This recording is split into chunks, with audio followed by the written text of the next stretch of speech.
नमस्कार दोस्तों, हमारे YouTube चैनल सुनो कहानी में आप सभी का स्वागत है।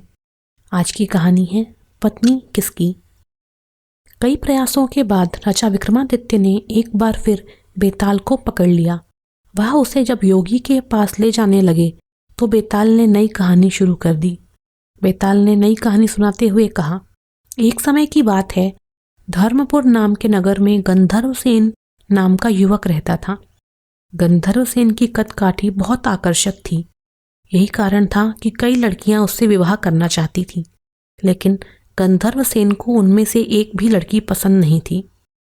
ब्राह्मण पुत्र गंधर्वसेन जब अपने घोड़े पर सवार होकर नगर में निकलता था तो सारी लड़कियां उसे देखती रह जातीं।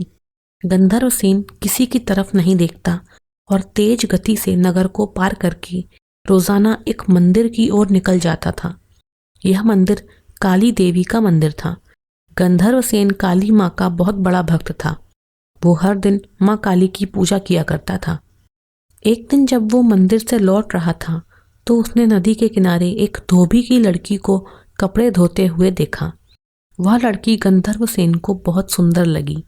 गंधर्वसेन को उस लड़की से प्यार हो गया और वो दिन रात उसी के बारे में सोचने लगा।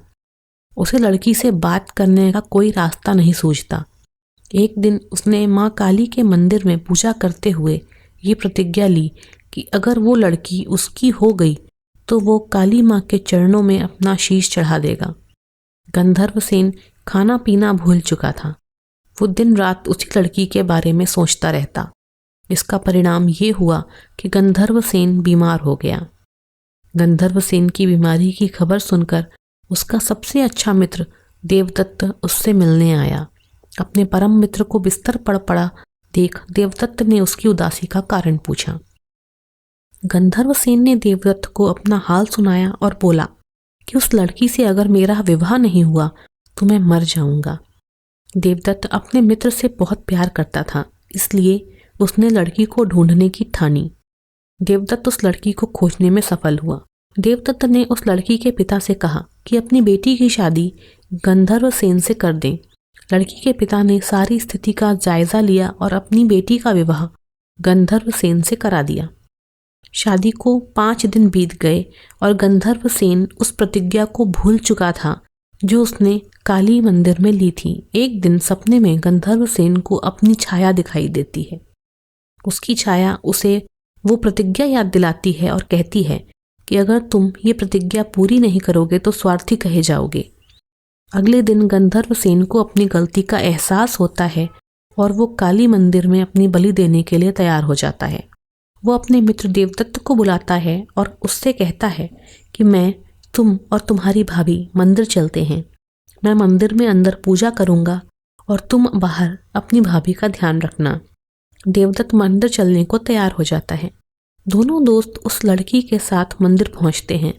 गंधर्वसेन मंदिर के अंदर अपनी प्रतिज्ञा पूरी करने चला जाता है। देवदत्त और गंधर्वसेन की पत्नी बाहर उसकी प्रतीक्षा करते हैं। बहुत समय तक जब गंधर्वसेन बाहर नहीं आता तो देवदत्त मंदिर के अंदर चला जाता है। देवदत्त अंदर जाकर देखता है कि गंधर्वसेन ने अपनी तलवार से अपना सिर काटकर माँ काली को बलि चढ़ा दिया है। यह देखकर देवदत्त घबरा जाता है। देवदत्त सोचता है कि कोई भी व्यक्ति यह यकीन नहीं करेगा कि गंधर्वसेन ने अपनी हत्या खुद की है। सब ये सोचेंगे कि देवदत्त ने अपने मित्र को मारा है ताकि वो उसकी पत्नी से विवाह कर सके। इस आरोप से बचने के लिए देवदत्त ने गंधर्वसेन की तलवार से अपना सिर भी काट लिया। थोड़े समय बाद गंधर्वसेन की पत्नी अपने पति और उसके मित्र देवदत्त को खोजने मंदिर आई। वहां दोनों मित्रों की लाश देखकर वो डर गई। उसने सोचा कि लोग उन दोनों की हत्या का आरोप मेरे ऊपर लगाएंगे। इस लांछन से अच्छा है कि मैं भी मर जाऊं। जैसे ही उस लड़की ने अपना सिर काटने के लिए तलवार उठाई, वैसे ही माँ काली प्रकट हुई। माँ काली ने कहा, पुत्री, मैं तुमसे प्रसन्न हूँ, बोलो क्या वरदान मांगती हो। लड़की ने कहा, आप इन दोनों को जीवित कर दीजिए। काली माँ बोली, तुम इन दोनों के सिर इनके धड़ों पर रखोगी तो ये जीवित हो जाएंगे। लड़की ने ऐसा ही किया, लेकिन उससे सिर रखने में गलती हो गई। उसने गंधर्वसेन का सिर देवदत्त और देवदत्त का सिर गंधर्वसेन के धड़ पर लगा दिया। दोनों मित्र जीवित होकर उस लड़की के लिए लड़ने लगे। इतनी कहानी सुनाकर बेताल ने विक्रमादित्य से कहा, राजन, अब तुम ही बताओ कि उस लड़की का पति कौन है। विक्रमादित्य को जवाब मालूम था। अगर वो चुप रहते तो बेताल उनका सिर धड़ से अलग कर देता। इसलिए विक्रमादित्य बोले, व्यक्ति की पहचान उसके चेहरे से होती है, इसलिए देवदत्त उस लड़की का पति होगा, क्योंकि उसके धड़ पर गंधर्वसेन का मस्तिष्क वाला हिस्सा लगा है। बेताल ने कहा, इस बार भी तुमने सही जवाब दिया है, इसलिए मुझे फिर से उड़ जाना पड़ेगा। इतना बोलकर बेताल फिर से घने जंगल की ओर उड़ गया। राजा विक्रमादित्य फिर से बेताल को ढूंढने के लिए उसके पीछे चल दिए। दोस्तों, यदि आपको हमारी यह कहानी पसंद आई हो तो हमारे चैनल को सब्सक्राइब कर बेल आइकन दबाना ना भूलें। हमारे साथ अंत तक बने रहने के लिए बहुत बहुत धन्यवाद।